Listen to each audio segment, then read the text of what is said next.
ছেলেবাবু হওয়ার লক্ষণগুলোর part 2 number video নিয়ে চলে আসলাম আপনাদের মাঝে। ভিউয়ার্স আসসালামু আলাইকুম। আগের প্রথম পার্টে আমি অনেকগুলো সিমটমস বলেছি। যারা ওই ভিডিওটি দেখেননি তারা অবশ্যই ওই ভিডিওটি দেখবেন। তো একটা ভিডিওতে সব কিছু বলা সম্ভব না, তাই আমি আপনাদের জন্য দ্বিতীয় ভিডিও তৈরি করলাম। তো আজকের ভিডিওতে যেগুলো নিয়ে আলোচনা করা হবে, প্রথমত হলো নাভি। ছেলেবাবু হলে আপনার নাভি কীরকম দেখাবে?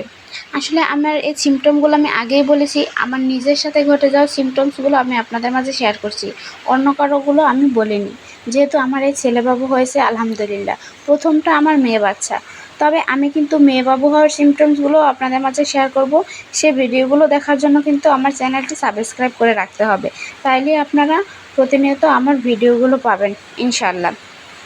তো নাভির বিষয়টা আমার ক্ষেত্রে এমন হয়েছে যে অনেকে বলে যে নাভি যদি বাইরে বেরিয়ে আসে তাহলে নাকি ছেলে হয়, আর যদি ভিতরে থাকে তাহলে নাকি মেয়ে হয়। আসলে আমার নাভিটা এমন অবস্থায় ছিল, মানে একদম লেভেল বরাবর ছিল, মানে পেট আর নাভির সমান্তরাল হয়ে গেছিলো, একবার মিশ হয়ে গেছিলো।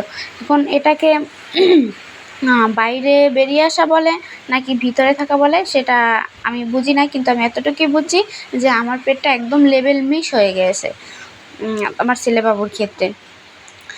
তারপর দ্বিতীয়ত হলো পেট উপরে না নিচে। আমার পেট উপরের দিকে ছিল, মানে সম্পূর্ণ পেটটাই আমি উপরে ফিল করতাম, নিচের দিকে ফিল করতাম না।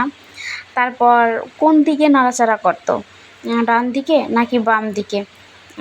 আমার বাবু, আমি মনে করতাম কি যে আসলে সব জায়গায় নড়াচড়া ফিল করতাম, যে ডানেও নড়ে, বামেও নড়ে, উপরেও নড়ে, নিচেও নড়ে, মানে সব জায়গায় একটা আলাপ পাইতাম যে সব জায়গায় মুভমেন্ট পাইতাম আর কি।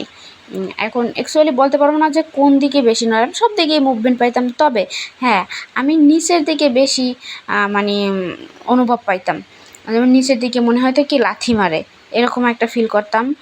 তলপেটের নিচের দিকে এরকম বেশি একটা লড়তো, আর ডান দিকে কণা বরাবর নড়াচড়া করতো, সম্ভবত ডান দিকের কণার থেকে আর তলপেটের দিকে, এদিকে মনে হয়তো কি আমার মানে লাথি মারে এরকম।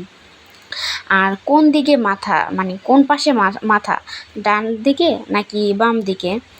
আমি যেটা ফিল করছি আমার মনে হয় বাম দিকে মাথাটা ছিল, বাম দিকে মাথাটা ছিল, ডান দিক বরাবর আর তলপেট নিচ বরাবর ওর পা দুটো ছিল, এরকম আমার ফিল হতো।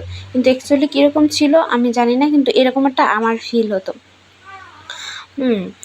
আর আরেকটা বিষয় আছে যে রাতে কি স্বপ্ন দেখতাম, অনেকেই দেখা যায় এই বিষয়টা জিজ্ঞাসা করে। দেখা যায় আমি যখন প্রেগনেন্ট ছিলাম তখন আমাকে অনেকে জিজ্ঞেস করতো তুমি রাত্রেবেলা কি স্বপ্ন দেখো। আসলে স্বপ্নের বিষয়টা আমি এগুলো অ্যাকচুয়ালি মানে কোনো কিছুই বিলিভ করি না।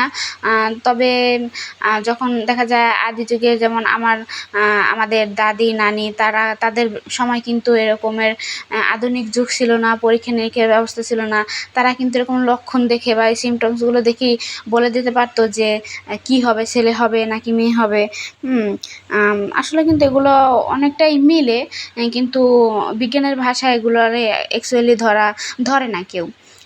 তবে আমি বলি যে আমি কি স্বপ্নে দেখতাম, তারপরও বলতে তো আর দোষ নেই। আমি বলি আমি মানে প্রচুর পরিমাণে ফল দেখতাম স্বপ্নে, আমি অনেক ফল দেখতাম। আমি এ ফল পারি, ও ফল পারি, এ ফল খাই, বড়ই, আম, তারপর মানে অনেক বিভিন্ন ধরনের ফল বেশি স্বপ্নে দেখতাম। জানি না আপনারা কারা কি স্বপ্নে দেখেন, তবে আমি বেশি ফল স্বপ্নে দেখছি, এই আর কি। তো ভিউয়ার্স আপনাদের কেমন লাগে ভিডিওগুলো অবশ্যই কিন্তু কমেন্ট করে জানাবেন, আর যদি অন্য কোনো কিছু জানার ইচ্ছে থাকে তাও কিন্তু কমেন্ট করে জানাবেন, আমি আপনাদের মাঝে ভিডিও নিয়ে আসবো। আর আমি কিন্তু ব্লগ ভিডিও মানে শেয়ার করব এই চ্যানেলে। আমার চ্যানেলটি একদমই নতুন, প্লিজ আপনারা সবাই সাপোর্ট করবেন আমাকে, আপনারা সাপোর্ট করবেন, আমি নতুন আপনাদের জন্য নতুন ভিডিও আপলোড দেব। আশা করি আপনাদের জন্য মানে আপনাদের ভালো লাগবে, ভালো লাগারই চেষ্টা করব, যাতে আপনাদের ভালো লাগে এরকমের কিছু ভিডিও দেওয়ার চেষ্টা করব। আজকে এ পর্যন্তই, আবার পরবর্তী ভিডিও নিয়ে হাজির হব ইনশাল্লাহ। আল্লাহ হাফেজ।